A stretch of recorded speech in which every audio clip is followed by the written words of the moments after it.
જામનગર આમ આદમી પાર્ટી દ્વારા રાજ્ય સરકારની શિક્ષણ નીતિ સામે વિરોધ પ્રદર્શન કરવામાં આવ્યું। પદયાત્રા કરીને ચાંદી બજારમાં એકત્ર થયેલા આપ કાર્યકર્તાઓએ સરકાર વિરુદ્ધ સૂત્રોચ્ચાર પણ કર્યા। ભાજપ સરકારે બનાવેલી ફી નિયંત્રણ કમિટી એફઆરસીની લૂંટ ચલાવી રહી હોવાનો આમ આદમી પાર્ટીએ આરોપ કર્યો હતો। જામનગર આપ પ્રમુખ વશરામભાઈ રાઠોડે કહ્યું કે ગુજરાતના સામાન્ય ગરીબ કે મધ્યમ વર્ગના યુવાનોના ડોક્ટર બનવાના સપના તોડી નાખવા મેડિકલ કોલેજનો ફી વધારો કર્યો છે। सरकारनी एफआरसी समिति है एना द्वारा जे हमणा मेडिकल अंदर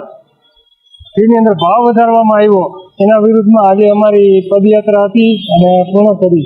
अने एनी बाबतमां अमे आज कहेवा मांगी छीए सरकार ने एफआरसी समिति में वालीओ ने लियो एनी अंदर जजनी निमणूक करो अने एफआरसी समिति है एने